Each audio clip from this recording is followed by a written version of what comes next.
Hi, everyone, and welcome to another episode of New Age Hipster Radio. Today on the show, we have Liz Worth. She is the author of 8 books, wow, including The Power of Tarot and Going Beyond the Little White Book, 2 books which I have over on that bookshelf somewhere. She also runs an online tarot school and she is a poet and a novelist. And Liz is kind of a big deal in the tarot community. If you have spent any time hanging out with tarot people, you've probably seen her around, seen her books, heard her name. So, yeah, I'm really excited to have you here today, Liz. Thanks so much for being Oh, with us. thank you. I'm so excited. Thank you so much for having me. Anytime, anytime. Every time we chat, I feel like we could talk for hours and hours and hours about Yeah. tarot, the tarot community, our thoughts on, yeah, just all of that stuff. Anyway, let's begin with a little bit of your origin story. I always love to ask people, like what's your story? How did you get here? How did you get interested in tarot? How did it all happen for you? Yeah. I, tarot was always in my life to a certain extent because my mom was really interested in readings and psychics, and she was a big believer in the supernatural and had lived in some haunted houses and had seen ghosts. And so I just grew up in an environment where these things were talked about as normal, and psychic work was treated as real work. And my mom would invite psychics over to the house to read at parties. And as I got a little bit older, we would go to psychic fairs together and we would get readings together and talk about what came up in the readings. And so it was just a thing that we did. My mom wasn't a reader herself or anything. She was just always really interested in these things. And she had books about dream interpretation that she would let me read. And when I was 13, she let me buy a book that was in the impulse aisle at the grocery store called The Little Book of Fortune Telling. And it had a whole chapter about how to read playing cards. And so I spent the summer of my 13th year here on earth learning how to read playing cards, and that was my first introduction actually into card reading. So it didn't start exactly with tarot, but I was very interested in using cards for information, and that was my gateway. I love that story because so many people are like, "Oh, I got my first tarot deck," and you're like, "Nah, I was just the playing cards." Yeah, and I always have a thing with playing cards. I find playing cards wherever I go. I actually found a nine of spades about 4 hours before coming here to talk to you, when I was out for a walk. And yeah, I've always had there's always been some kind of connection with me in playing cards. But tarot, I think is also endlessly fascinating because it has so many amazing images that we can connect to and so many different layers. And it really is a very fascinating system of divination. And I think an extremely eerily, uncannily incredible way to glean information about ourselves. Yeah, absolutely. I feel that so much. So, how did you go from, okay, I'm learning how to read playing cards to professional reader? Like, what's Hmm. that?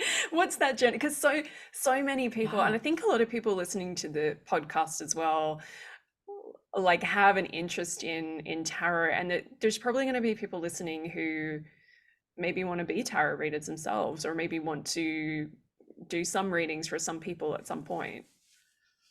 My path was not linear at all.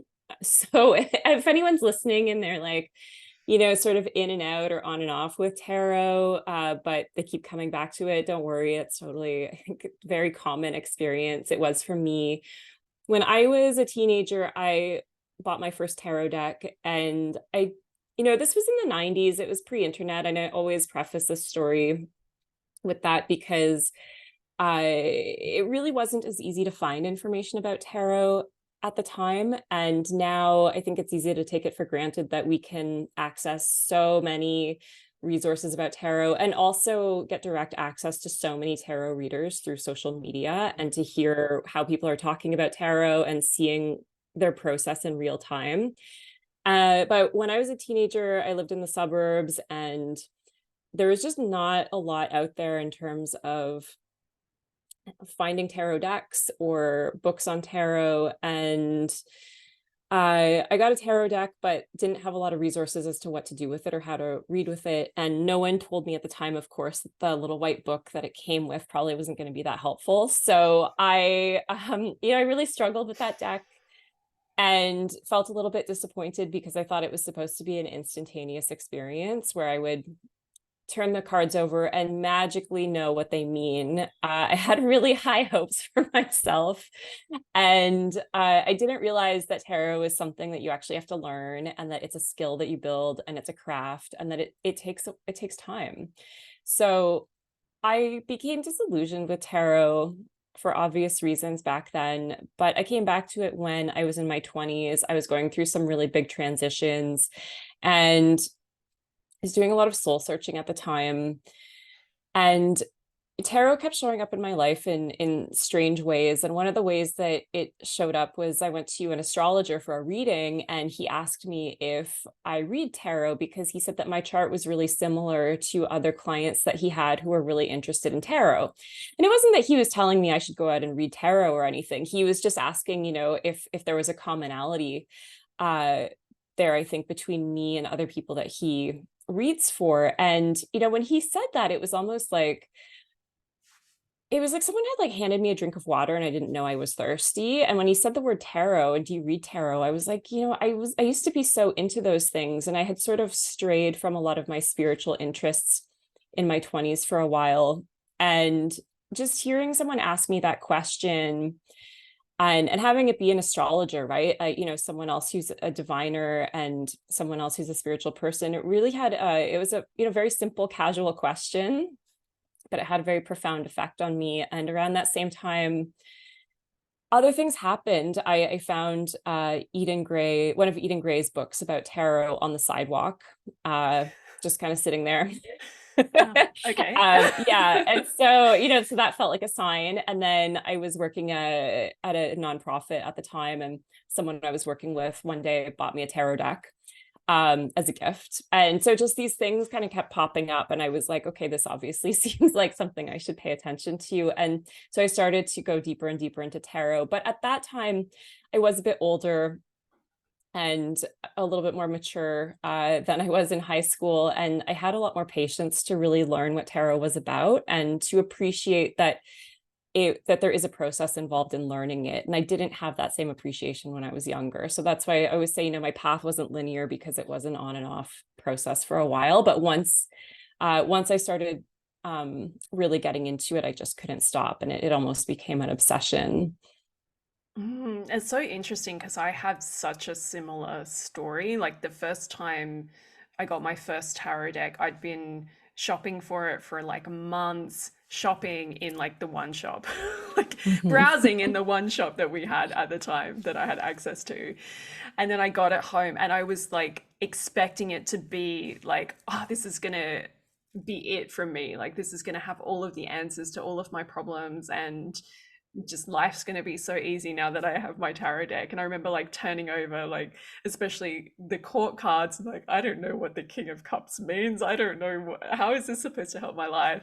So, like you, I went on that journey of putting the cards away in the drawer for a couple of years, pulling them out, like, oh, maybe now's the time to get into tarot. And I was like so on and off for many years. And then at one point, similar to your story, I got them out and I was like, oh, okay, now it's time, many years, many, many, many years later.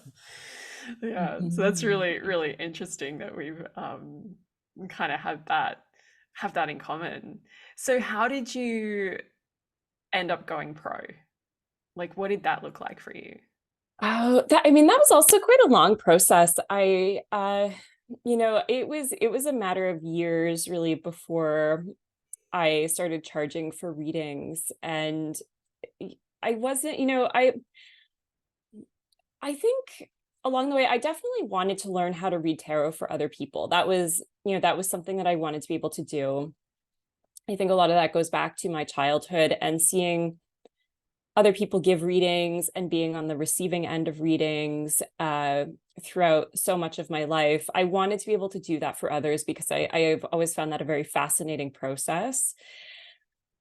So my goal was always to be able to offer readings to other people. And one of the things that I did to practice and learn tarot all along the way was I would ask friends if I could give them tarot readings just for the experience and just to see if I was absorbing the information that I was learning.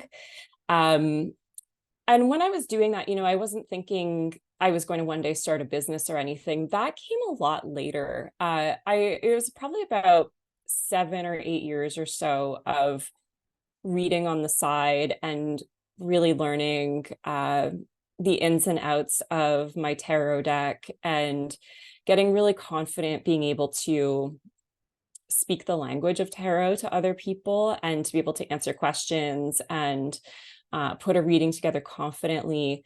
It was just through that process of having that goal of being able to do that that I got to the point where I realized tarot was something that I might be able to do in a bigger capacity.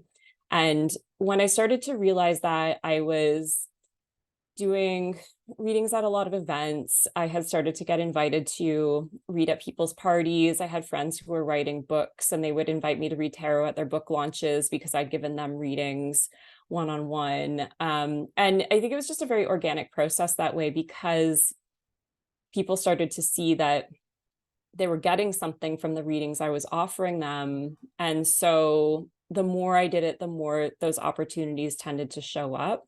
But like I said, it was really, really slow. And I always say that again, another preface, because I think these days there's a lot of pressure to monetize our hobbies and to start businesses right away. And tarot is something that from the outside, I think a lot of people think is really easy, that you just need a tarot deck and away you go.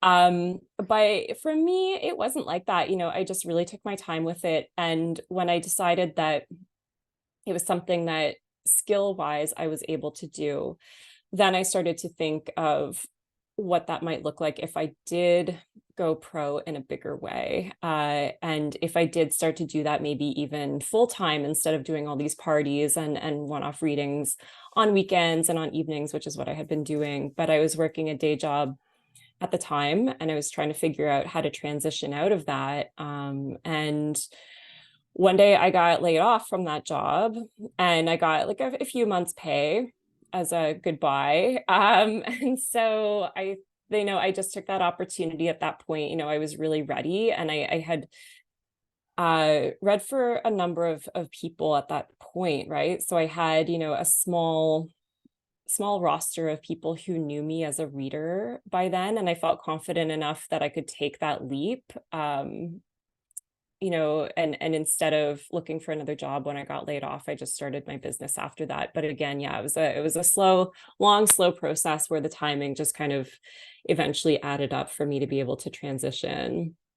I love that you share that because I feel like times have changed. Like I remember when, I mean, even when I was starting my business like 10 years ago, it was nothing like it is now, where it kind of feels like anyone who has a tarot deck is on TikTok, on Instagram, like selling Mhm. readings on Etsy. I would love to kind of hear your thoughts on, like what has like the changes that you've seen and like if you have any concerns, because I know I have like I have a lot of concerns about what's going on. Like it used to be that if you wanted spiritual information, you'd go to the New Age shop and you'd buy a book.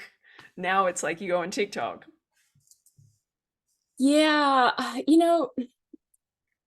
yeah, there's a lot there. Yeah, yeah, this is a whole like this is Yeah, hours no, worth of content. I love these questions though. So I think one thing that has changed is the pressure that social media adds.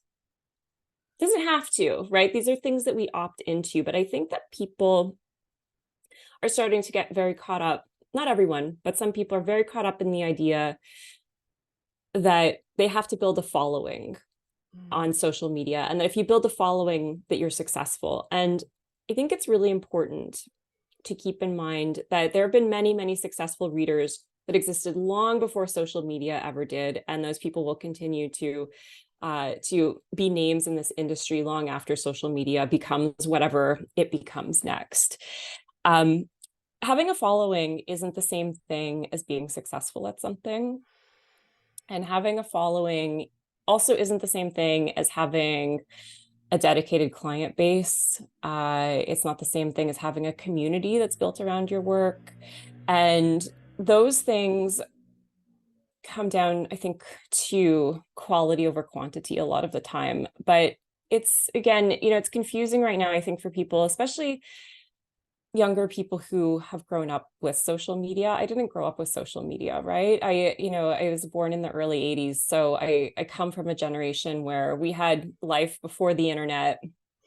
And and sometimes I miss those days, but I also know what things were like before we had all this technology and before we had all of these things that can so easily feed our ego and feed our desire for attention. And I think that it's very difficult sometimes for us to remember how to just be who we are without having to perform all of our interests and all of our hobbies, and again to sort of have this pressure to have an audience for everything that we're doing. But that's definitely a change that I've seen, where people now are very concerned with becoming influencers and building a following, and they don't always seem to be as concerned with the fact that they still have to build their craft. And if you're building an audience based off of trying to do something that you might not be able to actually do that well, it's going to be very hard to translate that into a business, because you don't have a sellable skill.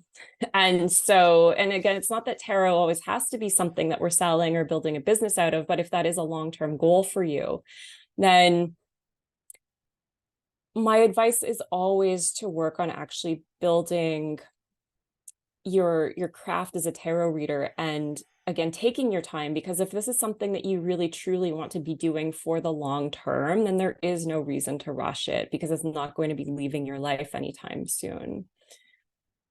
Yeah, I'm really glad that you said that because it is two completely different things. Like some of the best readers that I've ever been to either have no social media at all or they have, like 1,000 followers on social media. Mhm. And I've had readings with people who have like really big followings that just left me feeling like this person did not connect with my with my Mhm. energy at all. Um, so yeah, I totally agree. There's so much more to being a tarot reader than just having a lot of followers. And one of the things that I think is really missing is the ability for people to hold space. Like I've had some readings in the past where I just felt like, someone threw some information at me, like almost as if they have just cut and pasted it off the internet. In fact, I had one reading once that was cut and paste off the internet because I checked. And it's like, where's the art of actually holding space for people and being able to hold that, that sacred container of, people, when you're a tarot reader, as you know, Liz, people come to you with like their big stuff, and being Mhm. able to hold the space for people when they have, serious stuff happening in their life is a completely different skill set than how many followers can you get, how many likes can you get on this post. Yeah. Oh my gosh. Yes. And the other thing is that I have been talking to a lot of people in my classes about this, a lot of tarot students lately, is that tarot card meanings are not the same as tarot card readings, Oh yeah, say that again. right? Yeah. Like yes. But part of the problem, and this I think social media contributes to this. I don't think it's the only factor contributing to it, but I think that with social media, part of the problem is that we lack a lot of context for what we're seeing on social media. So social media is not a curriculum to learn tarot. It is, Mm. everyone's doing stuff at random. You don't always know why someone's posting what they're posting. Sometimes people are posting for the algorithm, again, because they're slaves to their social media accounts. Other times people are posting things because they genuinely want to share it, but you're getting all of this information at once. And if you're new to tarot or you're still learning your way, it's not always easy to know what to really pay attention to and what to leave out. Mm. And I know that in these spaces, we like to say, go with what resonates with you. But unfortunately, if you don't know what is actually quality information, it's really hard to follow what resonates with you because you might resonate with the wrong thing and be misled by somebody. But what happens a lot of the time that I see is that people conflate tarot card meanings or other people's interpretations of cards as the reading itself that they can then carry forward into an interpretation that they're trying to build. And that's not always the same thing. Those meanings are just jumping off points. Someone else's approach to a tarot card might be great for the context of that reading that they're doing, but it doesn't necessarily translate into all readings, or it might not actually even be accurate for the card, right? Sometimes, again, you see people talking about tarot and you're like, I'm not really sure where that information comes from.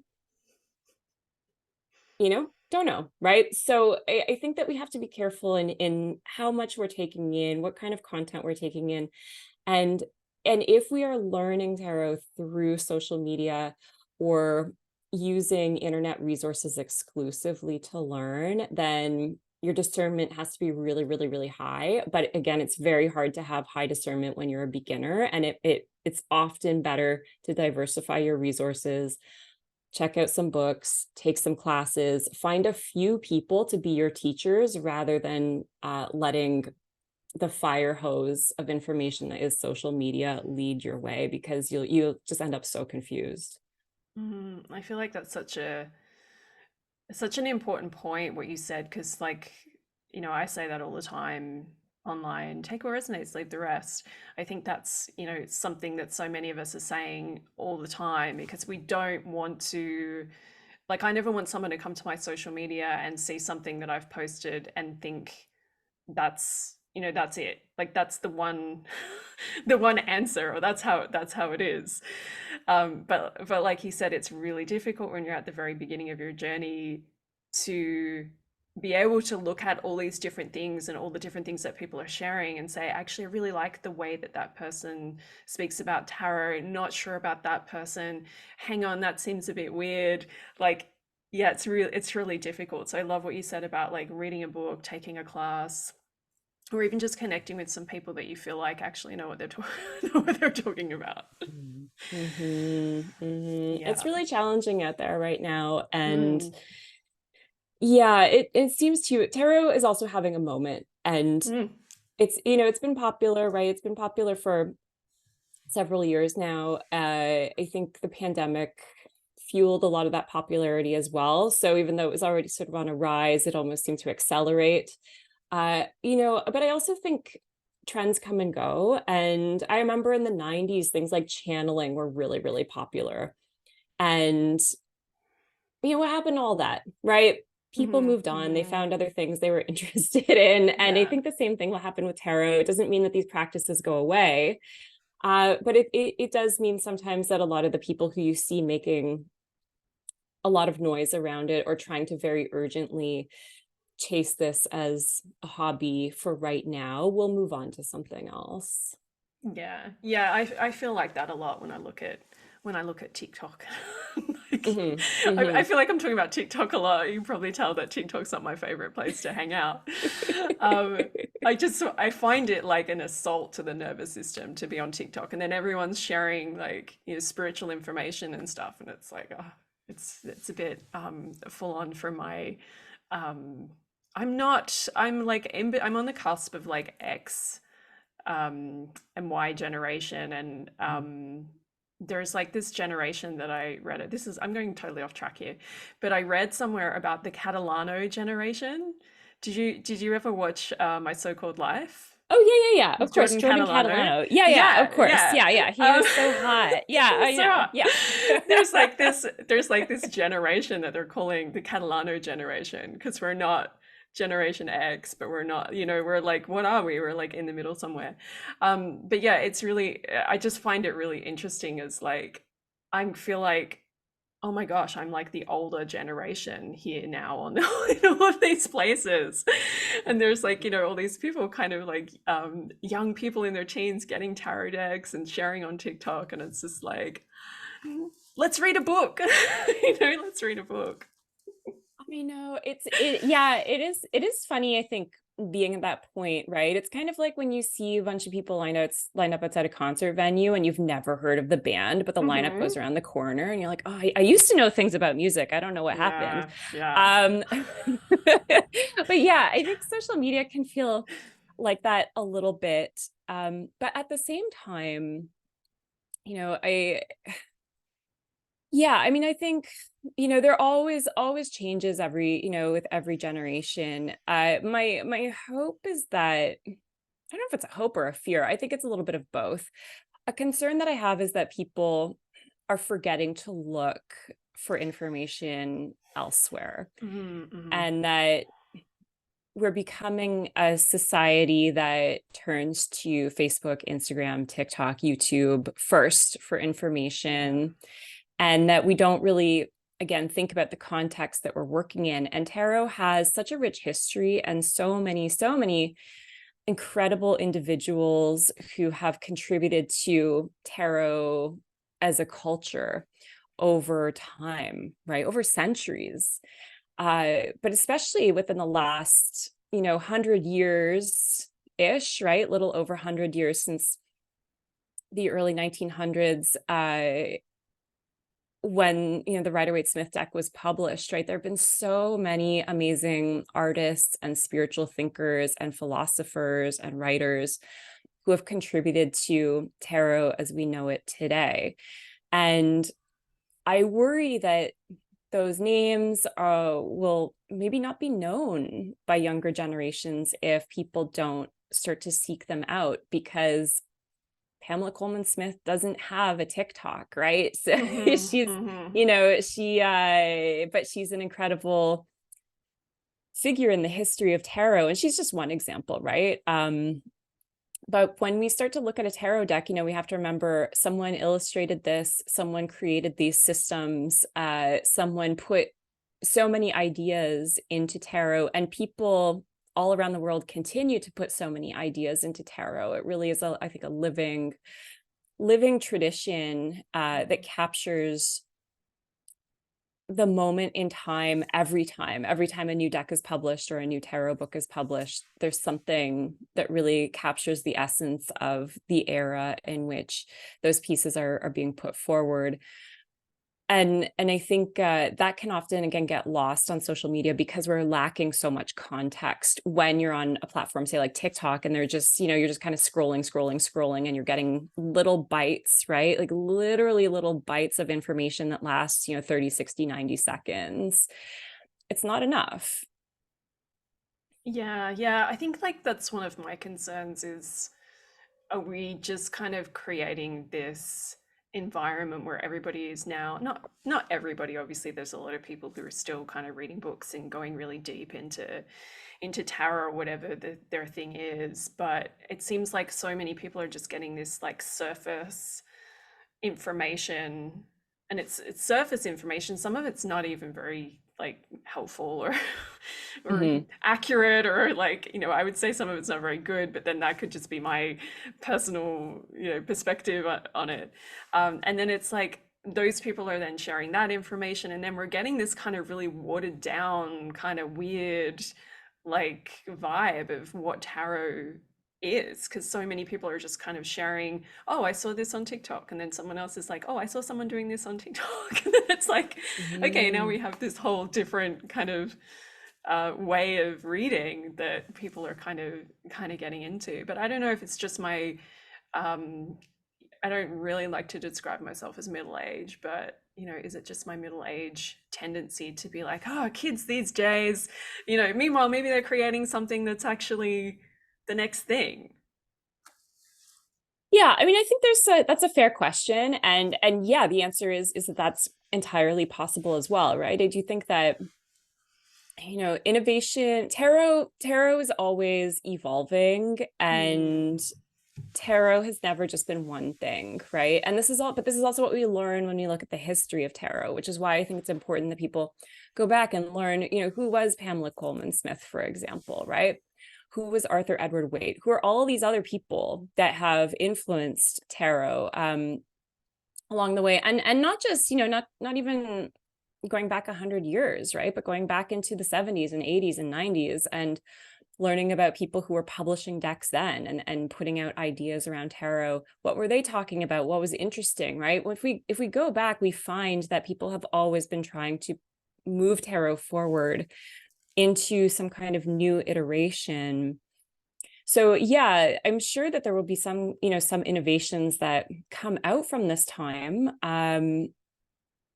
But I think only, what they are and how they look will, remains to be seen, right? Because we are so in the moment with some of these Mm. things right now. And, I think again, my only fear with that is that if people don't know where tarot has been or why it looks the way it looks, or, who its major players have been throughout history, then what gets lost if we start forgetting that information or stop tapping into it? Because it's not that we have to repeat some kind of tradition with tarot, right? Again, tarot has never really been traditional. There are certain I think there are very, very few assumed or given structures with tarot, to be honest. I think most, there's very few things that tarot readers agree on universally. Mhm. But I do think that it's important to know why tarot looks the way it looks, for example, and why do we associate the elements with it, and where did those elements come from, right? All of these things, all these questions lead us back into history, and all of those things can be traced back to very specific points in time. I think as readers, if we're going to use this as a tool seriously, it's helpful to everyone who's serious about tarot to understand the tool that they're working with. I absolutely agree with that. So, on the topic of books, you have written some tarot books. Mhm. I would love for you to share a little bit about that process and why did you feel like, okay, I need to write these books? What's in your tarot books? Tell us about Mhm. that, and tell us about like the Yeah. process. I love to, as a writer, like I love to hear other people's process. Like, did you write these books in a day? Was it how long did it take you to kind of to write these? Yeah, I mean, I think, writing is funny because there's the act of writing where you're sitting down and actually putting words onto a page. But I think a lot of writing actually happens when you're not sitting down and going through that act of writing. So my two tarot books really were written through my process of being a tarot reader and having conversations with clients, seeing the cards come to life through those readings, learning things about how cards show up in the context of certain questions, and really paying attention to consistent patterns that I've seen with the cards over and over again throughout that time. And also really listening to people who would come to me for readings and trying to understand, what are things that people really don't get about tarot that I could help them understand more. What are some things that I hear people getting consistently caught up in terms of misconceptions? What are some things I can share with people to help them use tarot more effectively, whether they're clients or readers themselves? So yeah, so the writing of those books, it all just comes from my own tarot practice. But my first tarot book was called Going Beyond the Little White Book, Contemporary Guide to Tarot. And that is a card by card book that looks at every card within specific contexts. Because what I find is often missing from tarot guidebooks is, yes, you can get a general meaning or someone's interpretation of a card and what they think that card symbolizes, and they can break down all of the imagery in a tarot card. But once you're actually doing a reading, you're often asking questions or you're using spreads, right? You're putting say, a card into a position that represents a challenge or a block or something to do with your job or a relationship or whatever it is that you're reading on. And guidebooks don't often tell you how to look at those cards in those ways, right? So again, you have this general meaning of a jumping off point, but then what do you do after that? So I wanted to create a guidebook that actually put cards into more specific contexts, to give people even more ways to jump off, and to also start to learn how to build their own meanings and how to see those cards through different facets. So that was the first book about tarot that I wrote. And that book actually, it's quite a long book, right? Because there's 78 cards, and I spend a few pages on every card. But for some reason, it didn't take me that long to write. And I always think Mm. about that because I've taken a lot longer to write other books that are shorter. I don't know. It just came out. I think sometimes tarot is, tarot. I believe that tarot is an energy, and I think that sometimes tarot.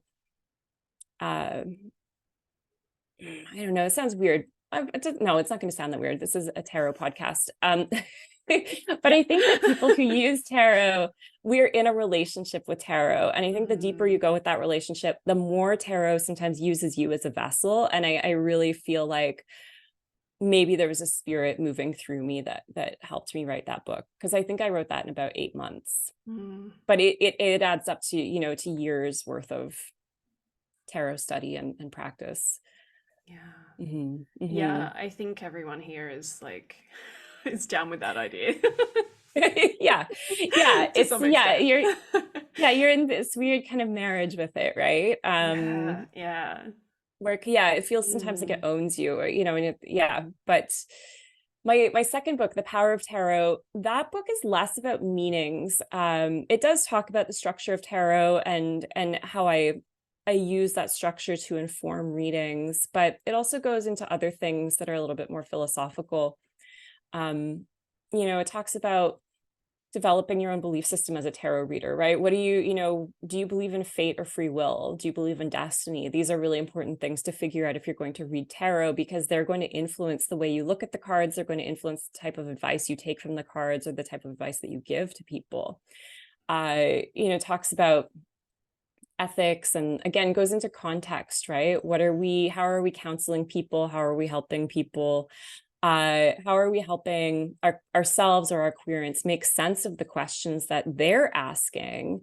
And what do we do sometimes if tarot isn't suitable for all questions? So those are some of the types of things that I was exploring in The Power of Tarot. But it was the kind of book that I wish I'd had when I started reading myself, just because I feel sometimes like guidebooks are great, but there's more to tarot than just card meanings. Mm. And there's so many other ways that we can look at it and so many other things that we can talk about with tarot. And it really is a philosophy and a spiritual way of life. And so we can't just look at it as something that's broken out into 78 different cards. We have to also have a holistic approach to it, which is what I've been trying to do with my writing, but also with everything else that I do in this line of work. Mm. I love that. And I think it's so important that there are books like your book, The Power of Tarot, out there that do talk about things like ethics and belief systems and all of these things that, a lot of people are probably like, oh, I've got a deck. Now I'm going to go and be a reader. And it's like, oh, but there's so, like, there's so much, so many other things to think about before you even really start to read for yourself. And I know in my journey of reading for myself, it was really interesting. At the beginning, I kind of had this idea that I was like asking the cards for advice, and then you start to realize, hang on, it's not the cards that are telling me. It's like it's myself, or it's my guides, or whatever your kind of your thing is that you think the information's coming from. I always think it's interesting when people are like, let's ask the cards. It's like, who are you really asking? Mhm. Yeah, so there's all these things to Yeah. think about. Oh, it's so interesting. I mean, what's your opinion when people feel like their deck is calling them out? Yeah, that's an interesting one. I feel like there's so many different answers to that. Like there could be so many things. You're probably seeing something that you don't want to see, but you know is true. It's probably Mhm. it's like Yeah, yeah, yeah, it's yeah. really what's happening. It's like you know that's exactly what you need to see in this moment, but you're just resisting it. Um, yeah, but also I feel like when people are getting messages that they feel like if you feel like your deck is being really harsh towards you, then maybe that's a good point to pause and ask yourself like who or what are you really connecting with through the cards? You know, are you connecting Mm. with like some high vibrational spirit guide, or are you connecting with, you know, your shadow? Or like who or what are you connecting with, because you might want to change it up if it's not it's not working for you. Mhm. Yeah. What do you think about Yeah. that? Who do you feel like, or who or what do you feel like you're connecting with when you read for yourself, or when you read for others? Yeah, I think I don't know if I have a single answer on this because I Mm, don't know, right? Tarot is one of those things that I always tell people that tarot is one of those things where it's like it shouldn't work if you're logical about it and practical. It's just one of those things I'm like, I am a pretty practical person, even though there are a lot of things that I believe in spiritually. But I also think it's important to practice healthy skepticism, mm-hmm. right? And so I'm always questioning things, which I think is good to a certain extent. But tarot is one of those things where I'm like, I don't know why it works. It just works. It it can be very accurate if you know how to read the cards, right? And I, my personal spiritual philosophy is that I just connect to the universe. And I think the Mm, universe speaks to us in so many different ways.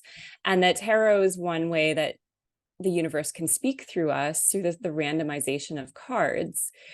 But I also think that tarot has some kind of collective consciousness around it because it has existed for hundreds of years. And it originally existed as a deck, a game of playing cards, right? So that was similar to bridge. And so eventually people started to reinvent it and turn it into a divinatory system that we use it as now. But again, there was a lot of people who had their hands in that transformation and a lot of time and history involved in that evolution that tarot's gone through. And so I also have to wonder, what kind of energy are we all projecting onto tarot? And does it take on its own spirit? Does it take on its own essence, right? It must, through all of this focus that so people around the world have put into it for hundreds of years. Um, but do I believe that specific decks or individual decks have a consciousness or a sense of humor, or do they call you out? Are they sassy? I don't always know if it's that granular for me. mm, I think that, yeah, there's a little bit yeah, I don't know. I don't know about that. Um, mm. but maybe they do. I don't know. At the same time, sometimes it feels like certain objects have their own energy. I don't know. Maybe some people's decks do. My decks are not sassy though. I will say You don't have that. any you don't have any sassy decks. I don't have sassy decks, but I do think that a lot of this comes down to skill. And this is what I sometimes push people on as well, is that, you said something important, right? That it's like, is it the deck that is giving you the answer? Mm. No, it's not really, because yes, the cards might feel like you've pulled them at random, but I don't know that it's that random necessarily, right? You get the cards that you get, and they do often show up for a reason because they mean something, and not all cards mean the same thing in tarot. So they're giving you a specific answer, but your ability to read the cards is what really counts. And so it does come down to your interpretation. It does come down to your ability to synthesize the messages that are present. I think that's an important thing. Sometimes readers discount themselves because they do think that it's just tarot doing all the talking, but it's not. It's you're the vehicle for it. You have to translate those messages into something. Absolutely. And that's why we end up with so many readers with completely different ideas. Well, not completely different, but very different ideas of what does this card mean and how are you going to, like when I see the Three of Swords in a reading for a client, I'm probably going to translate that very differently than somebody else might, just because of Hmm. my own personal relationship with the cards, my own views, my own um, energy, the way that I speak to people. Like there's so many different things. You know, some people pull the Three of Swords and be like, "Oh, heartbreak's on the cards. Good luck. See you later." You know, like that's it. Like I'm not going to sugarcoat it. Like that's Hmm. something that I hear all the time in the community. Like too bad. Um, but for me, when I see Three of Swords, I think of two things. I think of anxiety because it's a, you know, it's actually a Three of Swords is mental, it's air, even though it's stabbing you in the heart. It's like, well, is it your own thoughts? Is it, you know, what's going on here? But I also like to see it as like a healing card. And that's just my personal perspective because of, you know, everything that makes me me. But other people are going to read that in a totally, totally different way. And I think it's great. Hmm. Yeah, I mean, for me, everything is contextual with tarot, right? So I think that it's always, no matter what the card is, it for me it always comes down to the question or the position that it lands Mm-hmm. in a spread. And um yeah, the Three of Swords can be a really dramatic image, but there are a lot of dramatic images in tarot. But Yeah. sometimes it, you know, it's not necessarily going to be the most powerful card in a reading, depending on, again, on you know, what is the context and what else is happening, right? What are the other Mm. cards around it too? um I find when we think about tarot as a whole, and remember that all of the cards work in the deck together, right? That they all, you know, they're all part of their own ecosystem within your deck. They can also start to feel less intimidating that way, or less, sometimes less oracular, right? I think we have a very fatalistic approach to tarot sometimes, right? Or yeah, people might look at Three of Swords and think, okay, heartbreak is coming, disappointment, something bad is going to happen, you know, you're going to be upset, things aren't going to work out, right? That's a very fatalistic approach that we can take with tarot, but we have to watch that kind of mindset. Again, comes down to belief system too, right? And pay attention to what we're asking. You know, if we're asking about something that has nothing to do with the future, Mm. then why even make a prediction out of it, right? It's not what you're seeking. And there might be something else going on with that card instead that could just be a very minor part of a bigger reading that you're meant to piece together when you start to look at what else is happening in the other cards that you've pulled alongside it. But that's also why I always say, you know, I'd rather, don't love pulling just one card at a time unless Yeah, it's a super, super yeah. quick, you know, quick little check-in or something. But Mm. when people study with me, I always have them learn on at least 3 cards. It's always my preference, again, just to see the story and how all the cards can work together, because I do think that, yeah, that tarot is one whole piece, right? It's 78 images, but it's all connected as one. Yeah, I love that you mentioned that. I know, like, sometimes you see people doing like yes or no questions, and I've always struggled with that because I feel like there's just not enough information. Like, Oh, you know, yes or yeah. no. Should I do this? Yes or no? And like pull one card, and if it's, you know, upright, it's yes. If it's reversed, it's no. And it's like, oh, but Mm. there's so much more to it than that. It's like, you know, should I break up with my boyfriend? And you pull the Three of Swords, and it's like, well, that gives you some interesting information, but not as much as if you had those two other cards with it, right? Yeah, absolutely. And you know, I know yes or no is, it's such a controversial topic in the tarot community, right? Mm-hmm. Should you do yes or Mm-hmm. no? Yes or no? I actually like doing yes or no questions just because I found that it's one of those rules that for me just hasn't seemed to be able to hold true in real time. So when you take on paying clients, right? And you'll know this, people have questions, and sometimes people have yes or no questions. And tarot clients aren't necessarily tarot readers. They don't think like we do. They don't spend all this Mm-hmm. time talking Mm-hmm. about tarot. Yeah. They're just like, I bought my reading, please answer my question. I need help, right? Mm-hmm. And sometimes it's a yes or no question. And no matter how you rephrase it or try to get them to think about it, it just comes down to it if it's a yes or no It's a for yes or a them. no. Yeah. Yeah. And so I Mm. started to just break this rule because I'd always been taught, you know, don't do yes or no questions in tarot, always keep it open ended. But eventually I was like, you know, I felt that was so limiting because I wasn't able to help people in the way that they wanted help. And so I started to find ways that I could answer yes or no questions. And yeah, I agree. I always do yes or no's with 3 cards because it does give more information. But yes or no's can still be challenging because, at the end of the day, we all still have to make our own decisions, Mhm. right? And yes or no as an answer can be so definitive. And we all know that life is very undetermined a lot of the time and uncertain. And so I think it can feel uncomfortable for us as readers sometimes to give something that's so precise. But it's a great exercise, I think, in interpretation and a great way to challenge yourself as a reader. So if anyone out there is listening to this and they're like, I don't know how to do yes or no, I've always been told not to do yes or no, I invite you to break that rule. It's fun. Yeah. It might not be the only answer out there. That's okay, right? Again, we have to ask ourselves sometimes, is this the right question for tarot? Mm. Right? Maybe it's not. Maybe it is, maybe it requires more than a card pull.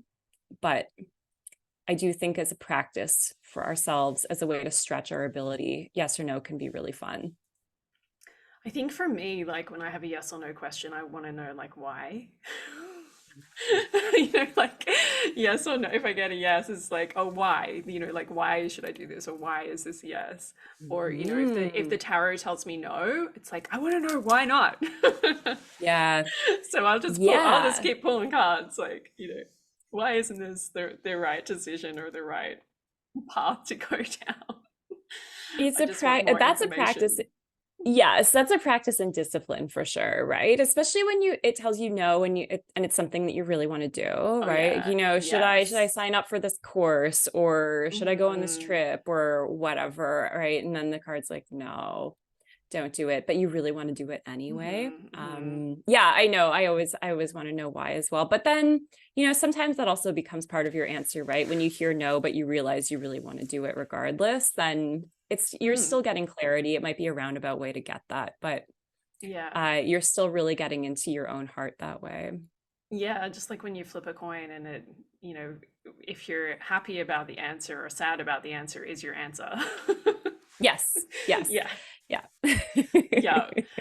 There's so much more I want to talk about with you, but before we go, I would really love to talk about your fiction and your poetry a Mhm, little bit, because this is something else mhm, that we have in common. We're both fiction mhm. authors as well as being tarot readers and all the other stuff that we do. And I would love to know a little bit about your fiction and your creativity and how that relates to tarot, if it does relate to tarot. And do you, it's like so many questions I'm just throwing at you. Do you use your tarot as part of your creative process? Yeah, thanks for asking these questions. Yeah, so you know, I I've always been interested in writing and I've always been writing in some form or capacity again since I was young. I started making zines when I was 14 in high school. So again, a lot of these things go back to my early teen years, tarot, writing, zines. Um, and I was always interested in different types of writing, definitely interested in poetry, fiction, nonfiction, and I do all of them. I've always kind of kept my hands in different modalities and different formats and styles as a writer. And yeah, I mean, my influences for my writing, they do often come from esoteric sources. One of my biggest influences creatively is William S. Burroughs, and William S. Burroughs was very interested in magic and had used a lot of magical methods himself in his own writing and in his life. And a lot of experimentation too. And I've always found him to be very liberating influence for those reasons. And so yeah, esotericism definitely touches on my writing and a lot of a lot of the things that I write about tend to cross over into some kind of something to do either with the occult, with magic, with the supernatural. I I would be very surprised if I wrote something creatively that didn't involve some kind of spirit, some kind of alternate reality, some kind of dream sequence. All of these things have always factored into my own life and my own source of inspiration. And so they always show up for any character that I'm writing about. They always show up in my poetry. I mean, poetry is so symbolic anyway, right? So it only makes sense, I think, if you're into tarot, that you would also be into poetry. But I think, with a lot of my creative writing, um, it also comes from places that are a lot more raw. What I explore a lot in my writing comes from things that I think are difficult to explore in real life. Yeah, I write, sometimes about characters or experiences that feel otherworldly, but a lot of the times the themes that I touch on uh, come from very, tender places in humanity as well, where we can be vulnerable, we can be hurt, we can be sad. So a lot of my writing does tend to go, into, I think, what's the word I'm looking for? I think it tends to articulate perhaps more difficult emotional states, I would say. But that's always also what's inspired me a lot of the time. And I think that also drives me as a tarot reader, right? I can hold space for all kinds of things, but when you do this kind of work, people bring very, very heavy things, and you have to be ready to hear anything. And I've always been that kind of person who's not afraid to go into those spaces with people. I've never shied away from anything anyone has told me. And in my writing, that's also where I often like to go, is maybe to places that aren't necessarily as conventional, not necessarily as commercial. I don't really do a lot of light and fluffy. But I find that, creatively, you have so much freedom to explore those types of spaces, a lot more than you might in the day to day. And so I think that I find a lot of release and a lot of freedom to be able to, yeah, to go to places that you might not easily explore in everyday conversation, for example. I love that you've said that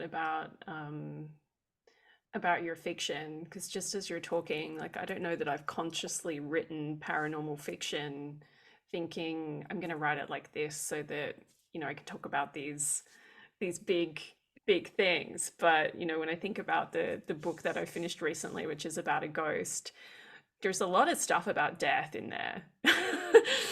Obviously, because it's about a ghost who's a person who is no longer alive. And as I was writing it, I was like, oh, this is a fun story about a ghost. And then it did start to kind of get a little bit deeper into, like, how did this happen, and how can this character move on, and all of this stuff. And yeah, it really is, like, essentially an exploration of death and the afterlife, which, was so much easier Mhm. to do as, like, a young adult romance about a ghost, rather than, like, I'm going to sit here and think about death and dying and what happens after and all of that stuff.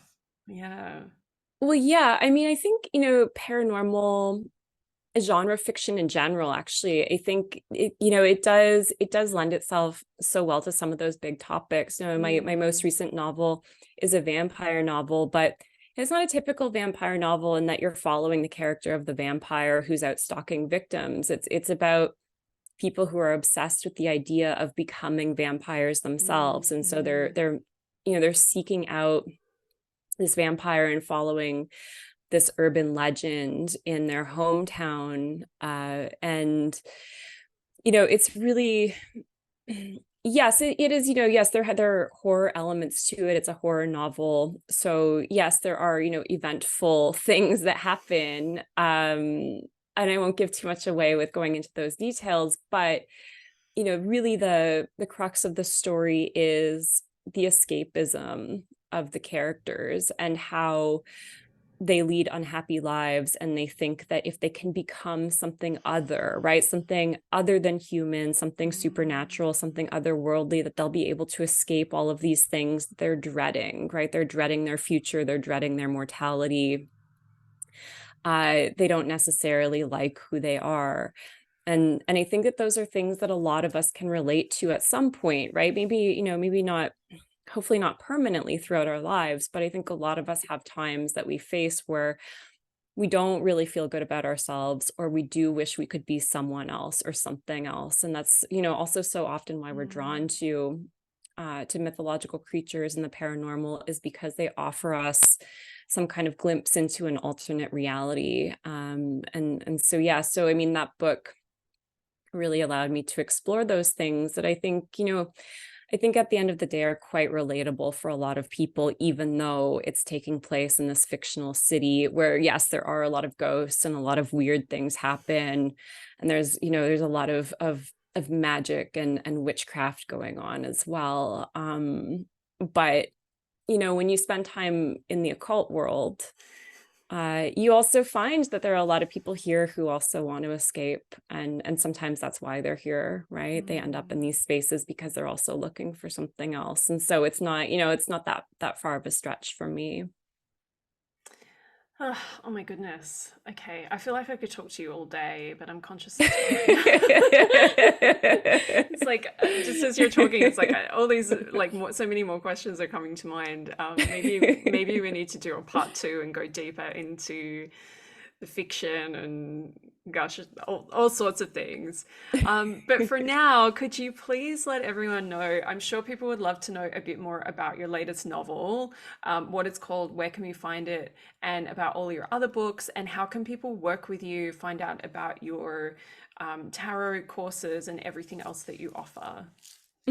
Yeah. So for all of my tarot stuff, they can just go to lizworth.com, or follow me on Instagram. My handle is Lizworth Tarot. And then if they're looking for my novel, it's called The Mouth is a Coven, and it's available on Amazon and all the usual book selling channels. And my tarot books are also available on Amazon. So Going Beyond the Little White Book and The Power of Tarot, you can also grab them there as well. Fantastic. And I will put all of your links in the show notes. So wherever you're listening to this, or if you're watching this on YouTube, the links will be in the show notes or in the comments below so that you can connect with Liz because she's amazing. Oh, thank And you. I'm You're just, amazing. oh, thanks.